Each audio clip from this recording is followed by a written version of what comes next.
People of these mountains been making moonshine for well over 200 years since they settled this country.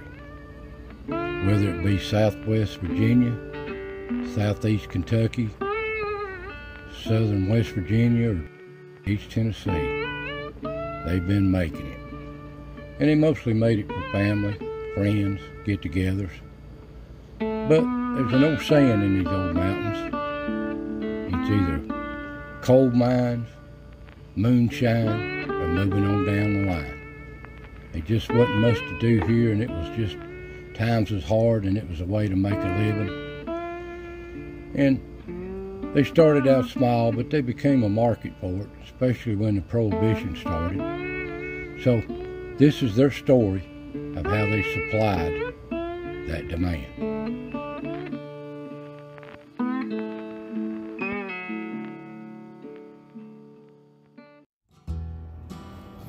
Now these old mountain people, they lived hard. They were really remote. A lot of times it was miles away before they'd even see or be around anybody. But they were resilient people. These mountain people, they either raised it, made it, or they traded for it. And making moonshine was no different. A lot of them went into the coal mine and made a living at that. Black lung, health hazards, and some of them decided, well, that's not for me.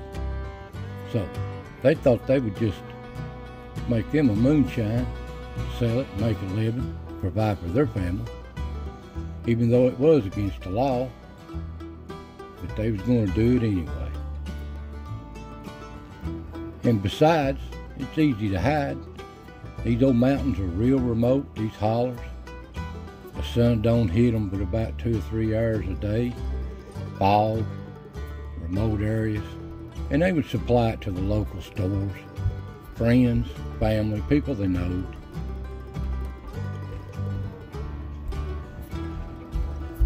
And back in them days, it just wasn't much places to go. You can see what kind of roads they had in the early days. Just old dirt roads. When it rains, they'd wash them out or mar up in them. Here's the kind of roads they had, old rocks and stuff. Mostly just horse or wagon.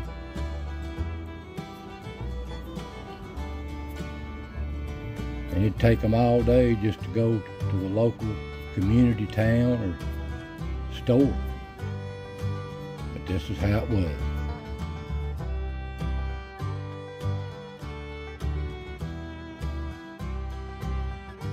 And as the towns grew, more people moved in. They started improving the roads as years went by. From a wagon road to an actual road. They even started trying to rock it, pave it, make better roads between the communities. Even over the mountains, highways was developed. State highways was developed, U.S. highways was developed. So that made a little more demand on them here. You can see the old roads went from horse and buggy roads to modern roads where they could get around with the modern vehicles. Model T's come out, Model A's. And they would branch out a little bit more, supplying it to, I guess, store owners where they hid it in the back, give it to friends nobody knows about, dance halls and such. Well, here they just kept making it, making more and more of it, getting more braver, knowing it's against the law, but they was going to make that money.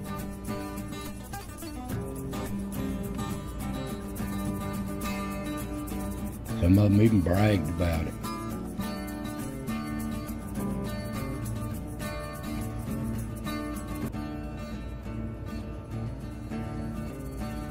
Now these old mountain people, if they knowed you, liked you, they'd give their shirt off their back to you. There wasn't nothing they wouldn't do for you.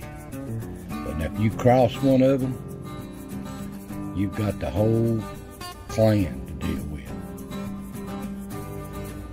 Now here the old revenuers started coming in, busting up, finding these steals, arresting people.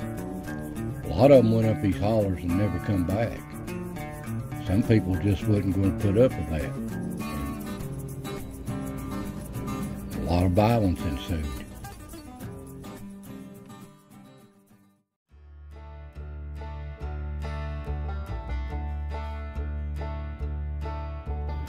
Now these old moonshine producers, they needed somebody to get their product out there for them without getting caught, a law put on them. So they'd find some of the best drivers they could, and they'd pay them pretty good too. Now they'd take these old cars, something like this, and they'd fix them up where they look like crap, but they'd really be hot rods. They'd really move on. What they had under the body was nothing like what they looked on the outside. They started running these highways and supplying these demands. Now I know it come a lot of places. This old moonshine come out of every holler out of this whole area. But this one here that we're looking at, we'll just say it come out of Harlan, out of southeast Kentucky. This is one of the true routes. They'd come out of Harlan down 119. Down to Pineville, get on 25E, go down through Minisboro, over Cumberland Gap, down into Claiborne County. From Tazewell, they get on 33, and they go on down through Mainville, Union County, on down to Knoxville. So the main routes of travel was 119 in Harlan, 25E from Kentucky to Minisboro to Tazewell, and then on down 33 from Tazewell on down into Knoxville. And they traveled this route a lot. And keep in mind, it's not like the modern roads you see today. These were real curvy roads, just more or less wagon trails with pavement on them, just real curvy. So they'd be traveling 80 to 100 miles an hour some places where you couldn't travel 40 to 50 miles an hour without wrecking. Didn't matter as old bridges, straightaways, they'd really lay it to it. And they covered a lot of country. So that's probably a good 125 to 50 miles out of Harlan. And old Kentucky State Police, they keep an eye on them all the time.